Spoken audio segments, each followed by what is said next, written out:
हरे कृष्णा कृष्णा कृष्णा हरे हरे हरे राम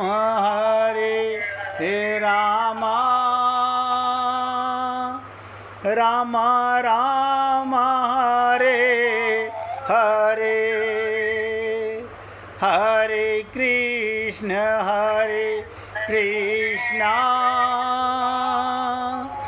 कृष्णा कृष्णा हरे हरे हरे राम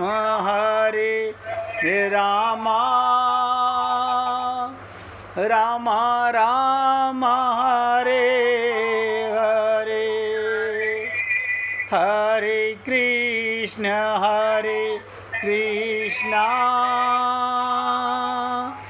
कृष्णा कृष्णा हरे हरे हरे राम राम राम हरे हरे। सभी पुण्यात्मा, आज के प्रसंग को आप लोगों ने सुना।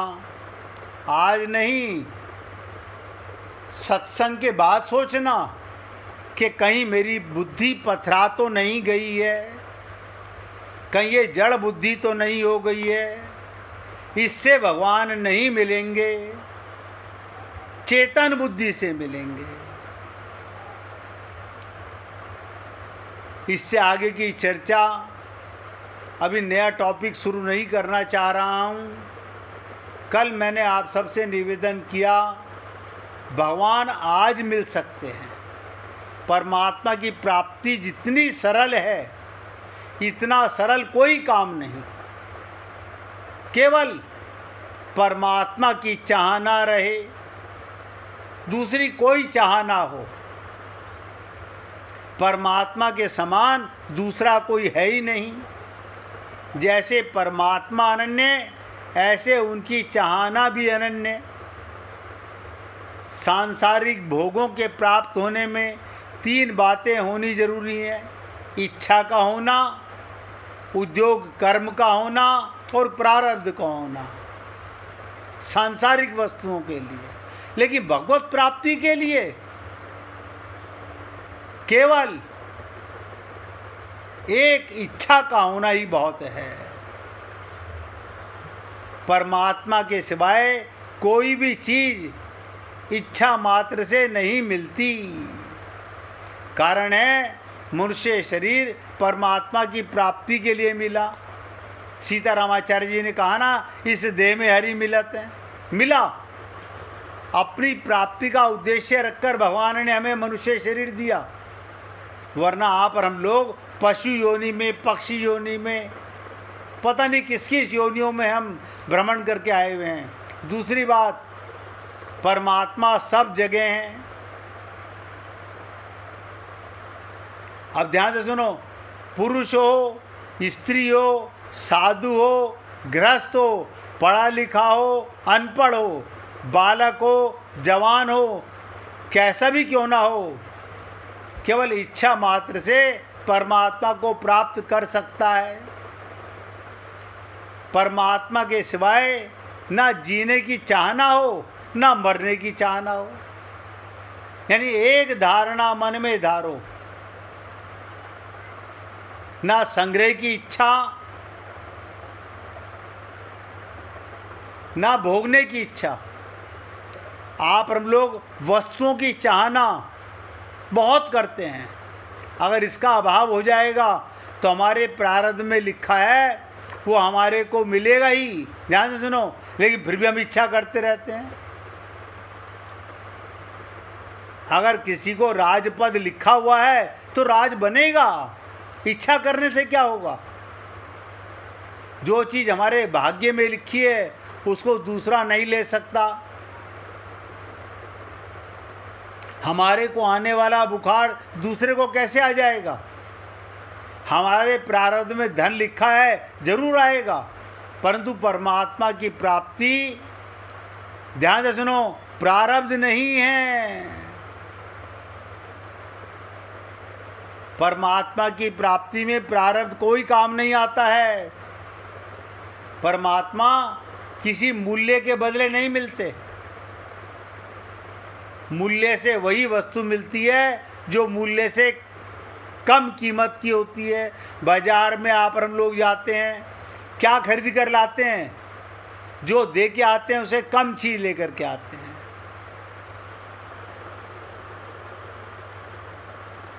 हम 84 लाख योनियों में चले जाएं और भगवान हमारे हृदय में रहेंगे। स्वर्ग या नरक में चले जाएं तो भी हमारे हृदय में रहेंगे। पशु पक्षी वृक्ष आदि बन जाएं तो भी भगवान हमारे हृदय में रहेंगे। देवता बन जाएं, राक्षस बन जाएं, तत्वज्ञ जीवन मुक्त बन जाएं तो भी हृदय में रहेंगे। दुष्ट से दुष्ट, पापी से पापी, अन्यायी से अन्यायी बन जाएं तो भी भगवान हमारे हृदय में रहेंगे। अब आप सोचो, ऐसे सबके में हृदय में रहने वाले भगवान की प्राप्ति क्या कठिन होगी? जागृति नहीं है। आप हम लोगों को लगता है ना हम जाग गए। अरे जिस दिन आत्म जागृति हो जाएगी उसी दिन भगवत प्राप्ति हो जाएगी। आप नहीं जागते, आपका शरीर जागता है, आपका मन जागता है, आपकी बुद्धि जागती है। मैं आत्म जागृति की बात कर रहा हूं।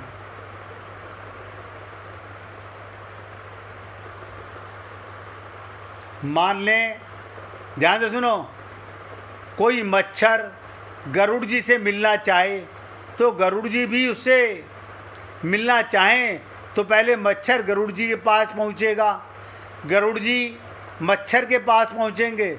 गरुड़ जी से मिलने में मच्छर की ताकत काम नहीं आएगी, उसमें गरुड़ की ताकत काम आएगी। क्या बताओ? इसी तरह परमात्मा की प्राप्ति की इच्छा हो तो परमात्मा की ताकत काम करेगी, हमारी ताकत काम नहीं करेगी। हम अपनी ताकत से उस परमात्मा को नहीं पा सकते। इच्छा करें। परमात्मा कहते ना, जाकी रही भावना जैसी। अब हम भावना बनाते नहीं, हम तो भगवान से संसार की भावना बनाते रहते हैं, संसार की कामना करते रहते हैं। हमारी ताकत, हमारे कर्म, हमारा प्रारब्ध काम नहीं करेगा, हमारी चाहना काम करेगी। हमारी चाहना के सिवाय और कोई चीज ऐसी नहीं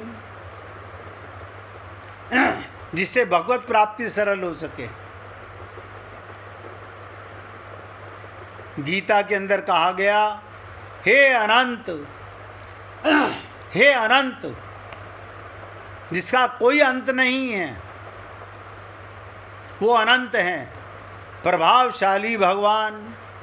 इस त्रिलोकी में आपके समान दूसरा कोई नहीं, फिर आपसे अधिक तो हो ही कैसे सकता है? उसकी चाहना भी आप और हम लोगों के मन में बहुत कठिन है। ध्यान से सुनिएगा, संसार में धोखा, विश्वासघात करने वाले तो मिलेंगे, पर कल्याण करने वाला कहाँ से मिलेगा? आज गुरु बनने के लिए सब तैयार हैं, आज गुरु बनने के लिए सब तैयार हैं, पर आपका कल्याण करने वाला गुरु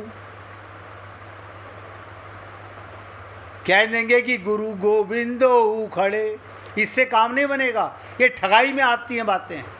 जरा ध्यान दो, हम चेला बन गए तो क्या मिला? कितनी उन्नति मिली? जो चेला नहीं बने उनकी अपेक्षा हम में क्या फर्क पड़ा? कथा तो हमने बहुत सुनी, मूल चीज शरणागति नहीं की।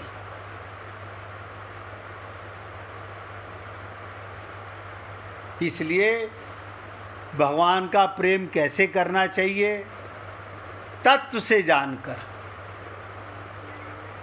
शरीर भगवान को प्रेम नहीं कर सकता। एक एक शब्द ध्यान देना। आत्मा ही परमात्मा को प्रेम करती है। शुद्ध मन, शुद्ध बुद्धि, आत्मा का मन, आत्मा की बुद्धि, चेतन मन, चेतन बुद्धि परमात्मा का भाव बनाता है।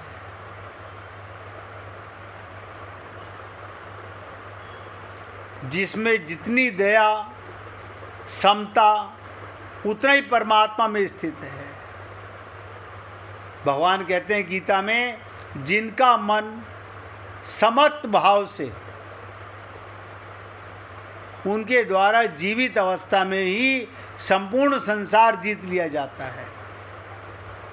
वो कुछ भी भोगते हैं भगवान का मान के भोगते हैं। आप हम लोग अब ध्यान से सुनो, हमने एक फल बाजार से लाके खाया, हम क्या कहते हैं, 500 रुपये किलो का आम लाके खाया है, 500 रुपये किलो के अंगूर लाके खाए हैं। और एक व्यक्ति भगवान का प्रेम पा रहे हैं, ये फल आप बताओ, पैसे फल बन गए क्या? पैसे अंगूर बन गए क्या? लेकिन कुबुद्धि अज्ञानी लोग उसे पैसे से तोलते हैं।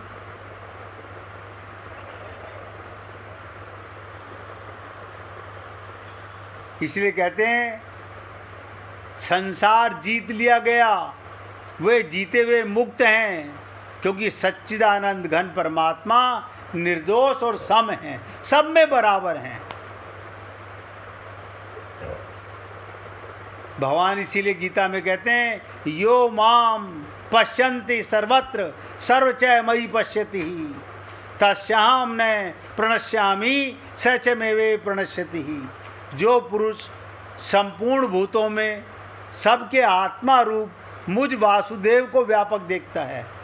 अब ध्यान से सुनो, आप अपने घर में, अपने परिवार में, प्रत्येक मेंबर में परमात्मा को नहीं देखते।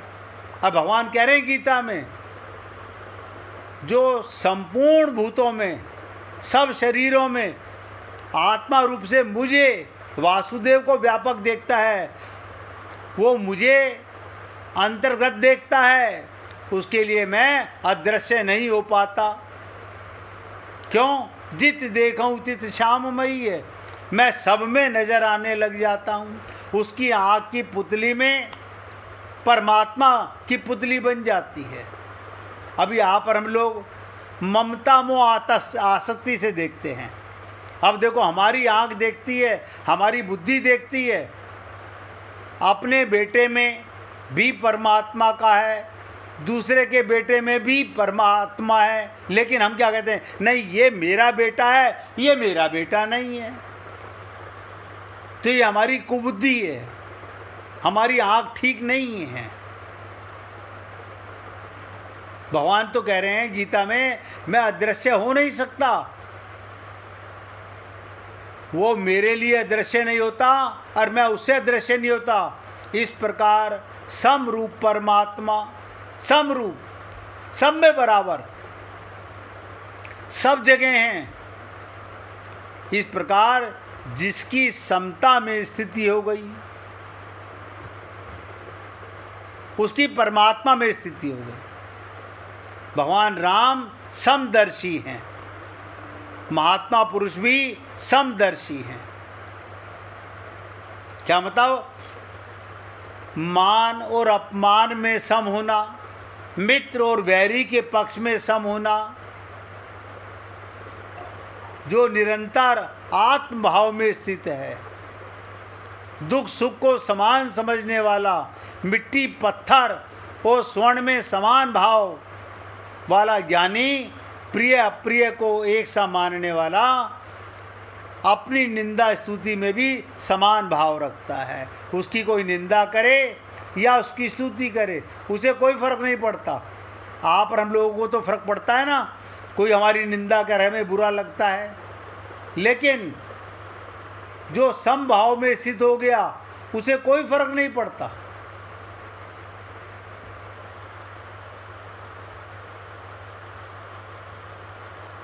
इसलिए हे पुण्य आत्माओं, मैं आपसे फिर निवेदन करना चाहता हूँ, भगवत प्राप्ति के सरल उपाय।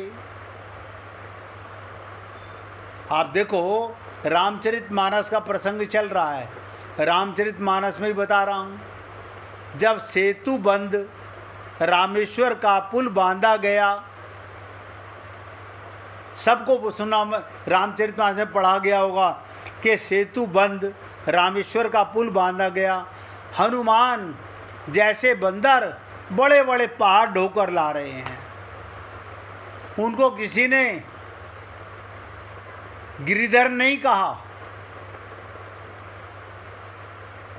और भगवान को गिरिधर कहते हैं। आप सोचो, बड़े बड़े पहाड़ उठा के लाने वाले बड़े बड़े बंदर, उन्हें किसने गिरिधर नहीं कहा, और भगवान को गिरिधर कहते हैं। बड़ों को बड़ाई मिल जाया करती है, इसमें कोई ऐसी बात नहीं कि वो पहाड़ को धारण करने में गिरधर कहलाए। ये तो लौकिक प्रभाव था। भगवान का लौकिक प्रभाव इस प्रकार सैकड़ों हजारों रूप धारण कर लेना।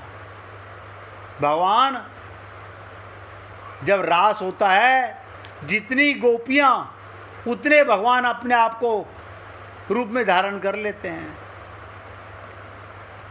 ग्वाल वालों के रूप में, बछड़ों के रूप में, गैयाओं के रूप में, उनकी माताओं का कल्याण करने के रूप में, सब में भगवान आ जाता है।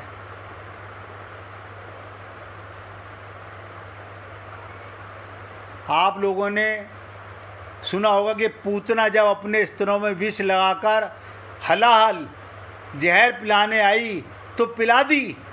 तब भगवान ने सोचा कि ठीक है, इसने तो मुझे जहर पिलाया, पर मेरा क्या कर्तव्य है? मेरा तो काम है अपने पास कोई आए उसका उद्धार करना। भगवान ने उसका उद्धार कर दिया। अब आप हम लोग भगवान के पास नहीं जाते, हम भगवान से संसार मांगने जाते हैं। भगवान रामचंद्र ने सबका उद्धार किया सरयू की धारा से, और कृष्णचंद्र जी ने सबका उद्धार किया। लेकिन आप और हम लोग समझ ही नहीं सकते इन बातों को। हम लोग तो अपनी बुद्धि से, संत की बुद्धि में अपनी बुद्धि शरणागत नहीं करते। इसलिए पुण्य आत्माओं, मैं तो आप लोगों से निवेदन करूंगा कि अगर भगवत प्राप्ति करना चाहते हो तो ना कल कठिन थी, ना आज कठिन है, ना कल कठिन होने वाली है। बस आपकी चाहना की बात है। भगवत प्राप्ति किसी जन्म में कठिन नहीं थी, आज भी कठिन नहीं है। बस चाहना की कमी है। हम क्या चाहते हैं, क्या नहीं चाहते हैं।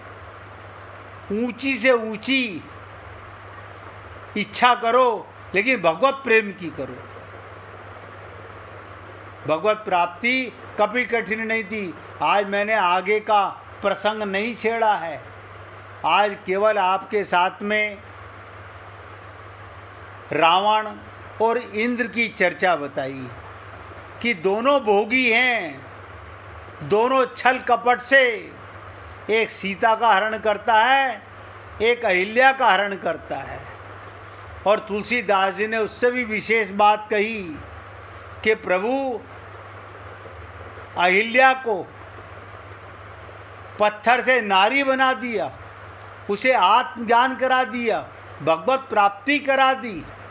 तो हमारी बुद्धि, तुलसीदास जी हमारी बुद्धि को नहीं, अपनी बुद्धि को कह रहे हैं कि हे राम, जिन चरणों से आपने अहिल्या का स्पर्श किया, उन्हीं चरणों से मेरी कुबुद्धि को स्पर्श करके मेरी बुद्धि को भी आत्म ज्ञान में प्रवीण कर दीजिए, जिससे मैं भी आपका भक्त बन सकूं। इसलिए मैं अपने शब्दों को विराम देने से पहले फिर आपसे निवेदन कर रहा हूं। आज सत्संग के बाद आप और हम लोग बहुत सोचें कि क्या हमारी बुद्धि में कहीं पत्थर तो नहीं पड़े हुए हैं। कहीं अभी भी हम अपने आप को शरीर तो नहीं मानते हैं। अगर हमें आत्मज्ञान नहीं हुआ तो पत्थर बुद्धि है, माया ही बटोरते रहेंगे, संसार इकट्ठा करते रहेंगे। ममता मोह आसक्ति कहाँ रहती है? माइक बुद्धि में। दिव्य बुद्धि के अंदर भगवान का परिवार रहता है, और माइक बुद्धि में, जड़ बुद्धि में, पत्थर बुद्धि में मैं का परिवार यानी शरीर का परिवार रहता है। आज अपने शब्दों को यहाँ विराम दे रहा हूँ। इससे आगे की चर्चा कल करूँगा। किसी को भजन सुनाना हो तो सुना सकते हैं भाई।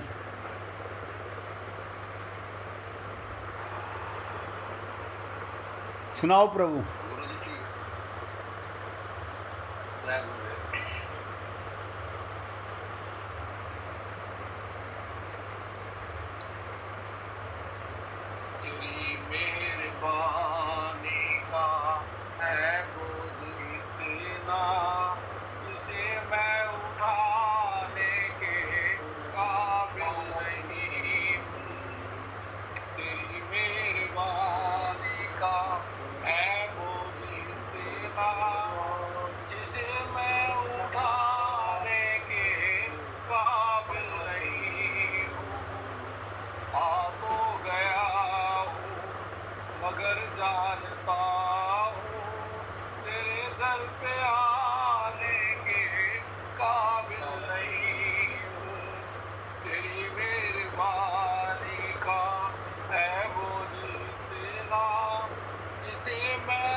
गुनाहगार हूँ मैं, खताबार हूँ मैं, तुम्हें मुँह दिखाने के काबिल नहीं हूँ।